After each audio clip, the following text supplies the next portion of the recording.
Hey guys, it's the casual elder here playing the long game. How are you guys doing? So, in my last episode, I explored something that honestly changed the way I enjoy MCOC. So, I realized that I don't really have to feel obligated to chase every single reward, and I don't have to complete every piece of content the way it comes out, the day it comes out. I don't have to own every new champion as soon as they come out. And once I accepted that, I felt a lot more free to simply enjoy the game, which is really, really good. But after I finished recording that video, another question stayed with me. If I'm finally free to make my own decisions, how do I actually make them? Because every time I save enough resources for a big rank up, for example, it feels like I'm sitting at a round table, so to speak, and I have different advisors, and every advisor at the table is trying to convince me that they should get the first vote. So today, I thought it would be fun to kind of introduce you to these advisors, and maybe you will recognize some of yours. All right, so advisor number one, and I'll kind of go through my champions here and kind of point out which advisor led me to which rank up. So advisor number one is the tier list, right? So ever since this game came out, there's a lot of tier lists everywhere, right? And so this advisor is very, very confident because they know who is S tier, who is overrated, who is underrated, who is a must rank, or and so on, right? So tier lists are very, very useful. I've watched plenty of them. And sometimes they introduce me to champion I had never seriously considered, such as, for example, Tigra, right? Tigra is very, very good, but at first I didn't really know that until I started to see all these tier lists. Everybody's putting her like S tier or whatever, she's broken and all this. And it made me really consider her and then started playing her and I actually enjoy her. I'm not very, very good at her, but I'm better than average, I would say, but I'm not the best. But I enjoy her and I came to find her out because of these tier lists that they keep putting her up at the top. And it made me think, you know what, maybe let me give it a try. Because when I played her, for the first time I got her, I wasn't really, I was because I wasn't playing her the right way. It didn't really seem like she was that broken. But the tier list definitely opened up my eyes and made me reconsider. Right? So that's one example. But an interesting thing happens whenever you scroll through the comments of these tier lists videos.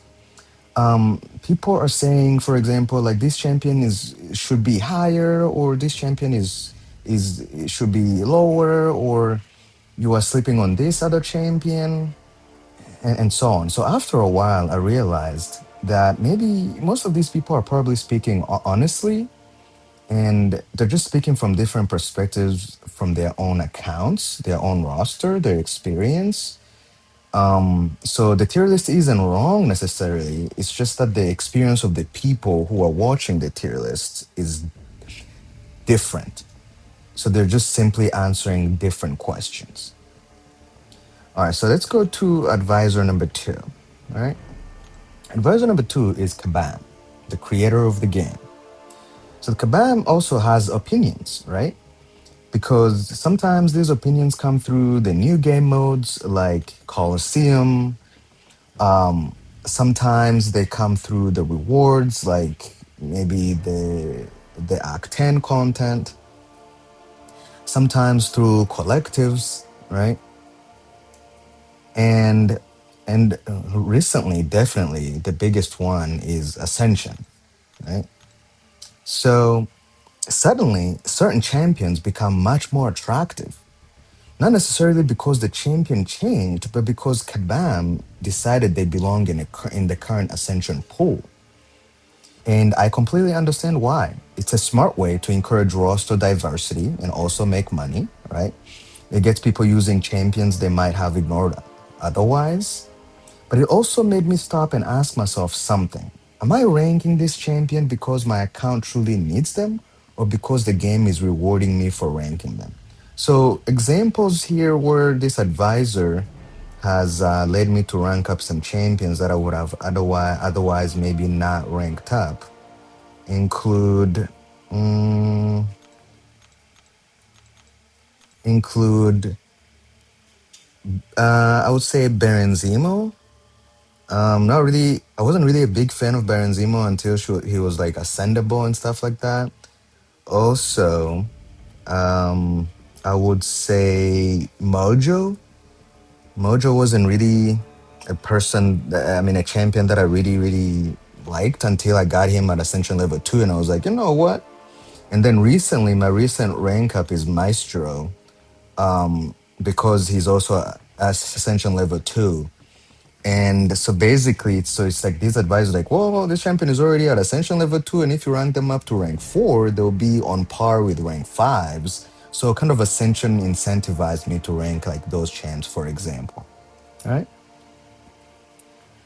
Now, sometimes whenever you rank up these champions, it's not necessarily maybe because my account needs them. It's just that the game maybe is rewarding me for ranking them, right? And sometimes those answers are exactly the same. Maybe they're both the game is rewarding me to rank them up and my account truly needs them, or sometimes they're not even close. Now let's go to advisor number 3, right? And this is my favorite creators, right? So I've learned an incredible amount from MCOC creators over the years. For example, Brian Grant completely changed the way I approached arenas.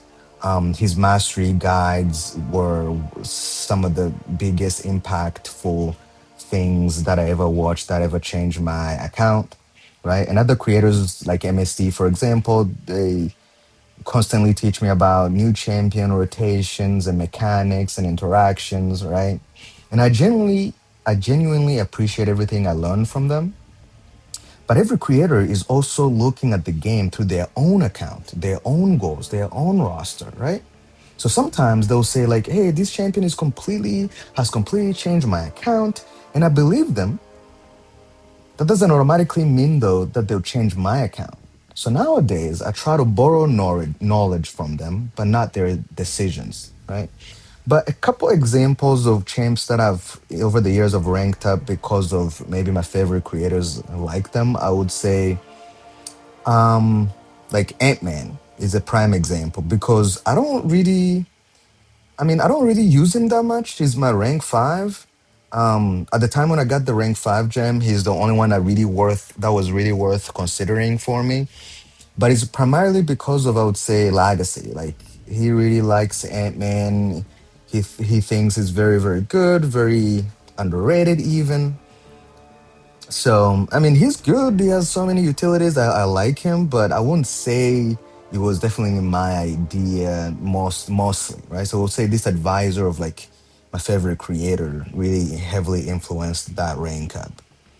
And if maybe there's another decision, yeah, also this one as well. Legacy loves Stark Spidey and see like showcases or other creators also doing showcases with like Stark Spidey. I'm like, you know what? All right, sure. I'll go ahead and rank him up to rank 4 or whatever it is. But not really because I enjoy them necessarily, but because I kind of, I see my favorite creators. They really like them. They showcase them, and I'm like, okay, sure. I guess I'll do it. Right. But nowadays, I just try to borrow knowledge from these creators, but not really their final decisions. Now let's go to advisor number 4, right? Advisor number 4, this is my alliance or people's alliances in general, right? For some players, their alliance officers will say like, "Hey, we need this defender ranked up, so whoever has them, please, rank them up before the next war." And that's a completely valid reason. And if your goal is definitely helping your alliance compete at the highest level, so this advisor definitely deserves a seat at the table. Now, for me personally, I realized a long time ago that I don't really enjoy like high competitive wars. So I don't really have that. Advisory doesn't really speak that much because we don't really do war in our alliance. So Yeah. So at least for me on that one, I don't. They don't really speak that loud. Now, so I don't really know if there's any example of anybody I ranked up because of that specifically. I don't think so because I haven't played competitive war in like many years. All right, so let's move on to advisor number 5. Now this is my account, right? This is my account.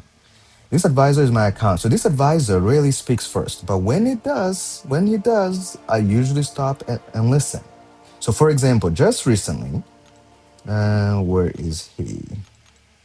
Just recently, I was fighting the new Apex Coliseum Medusa, and you obviously have to defeat her 40 times, get 2 points each to get 80 points, right? And I was using Tigra, which I really like Tigra, right? Like I said before, not very good, but I enjoy her, right? But after a while using Tiger over and over, just it wasn't as fun. So I started looking through my roster, like, not for the highest damage or for the highest tier of a champ, but just for someone who would help me enjoy these 40 fights a little bit more, right? So to alternate between Tiger and another champion, maybe. So that's when I landed on Venom, right? Venom, I realized I tried him out. I was a rank 2 during that fight, and he was doing well. I was like, oh, no, what? Maybe he's a little bit underranked. Let me rank him up to rank 3 and see if he can do even better, right? So I didn't rank up Venom, for example, because somebody told me to rank him up, and it's not because he suddenly became the best champion in game or anything like that. It was just because my own account had shown me a problem, right? And Venom happened to be one of the best answers I already owned. So this rank up right here felt meaningful. It wasn't solving someone else's problem, it was solving mine. All right. So let's move on to the last but not least, the last advisor, right? Advisor number 6. And this is my enjoyment. And this advisor represents my enjoyment, right? So this advisor doesn't care about spreadsheets, right? Doesn't care about prestige or tier lists. He doesn't care about, like, he only has one simple question: do you enjoy playing this champion? So for me, absolutely, this advisor is, I listen to him a lot. For example, Serpent. Contrary to popular belief, I actually enjoy using Serpent, whether it's for attack, for defense. I can cheese so many things with him, makes the game so enjoyable. Sometimes Kabam has like BS nodes and stuff, but this man right here, man, it will get you through. He's absolutely incredible. Speaking of, who else would be Omega Red? Omega Red as well. Omega Red, I've liked Omega Red ever since he came out back, I don't know, 2017, 2018, or whatever it is. Let me actually double check. 2018, right? And I recently ranked him up to rank 4 maybe like 3 months ago, but not because he was like amazing or meta relevant or something like that. It's just I simply enjoy his playstyle, I enjoy his animations, he feels good in my hands. So when I ranked him up to rank 4, it wasn't because somebody convinced me that he was the best investment for long term. It was just because I really enjoy him every time I play him. And I like to run the recoil masteries, and he works really well with them. So I have fun with them, right? So those are just like two primate examples, right? But most of the champions I have at high level came from that, like Hulkling, like Jean Grey, Kingpin. Kingpin, people think he's overrated and all that. I love Kingpin, man. He's so good. Doctor Strange, his play style is so good, just spamming all those specials constantly, right? So most of the champs I have, usually this advisor is the one I listen to the most. Right? So what I've realized though, as I was like thinking through this, at first I approached this thinking like trying to figure out like who should decide my next rank up most of the time. But now I'm not really sure even that's the right question, right? Because every advisor at this table has made good decisions for me at different times, right? So tier lists have helped me a lot. Creators have helped me a lot, like see gems that I did not realize it existed. right? Kabam has introduced systems that I've genuinely enjoyed, like Battlegrounds, right? Alliance goals also matter. If you're in a competitive alliance with your teammates and you want to compete at the highest level, right?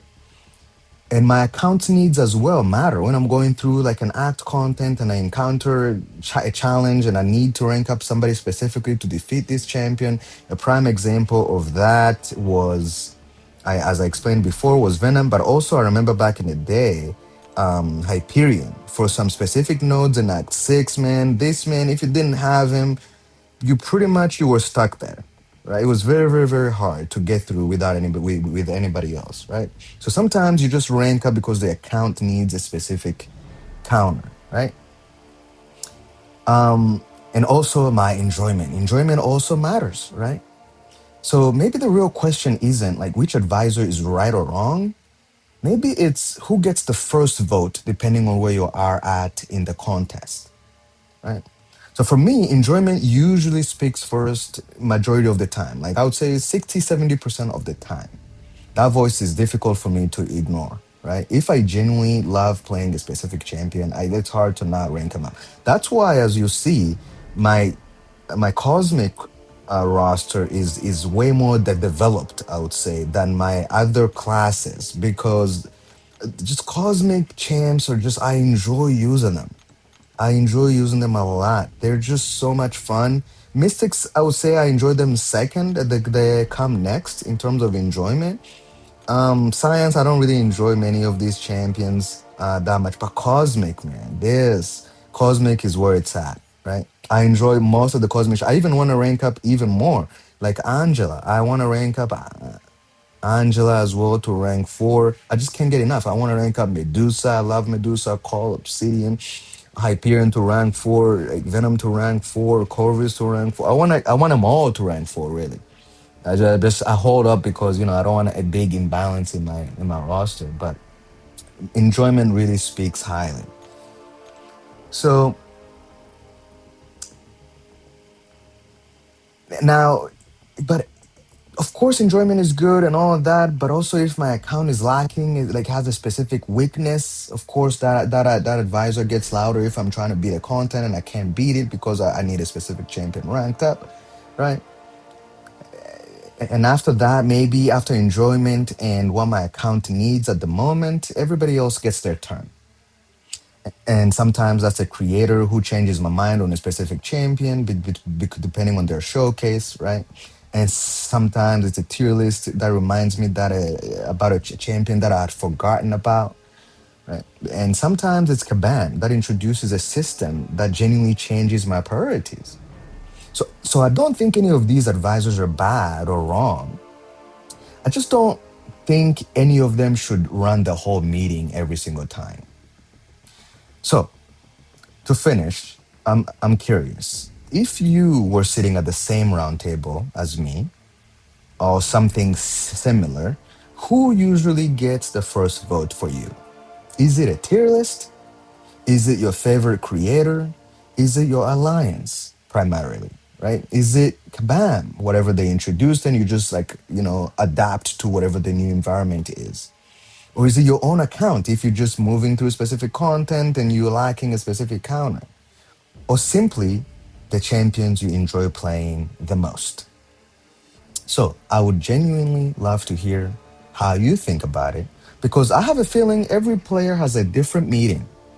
And even if we're all playing the same game, if you liked, so even if we're all playing the same game, some players have a different priority. So I'm just curious, what's your priority? What do you prioritize first?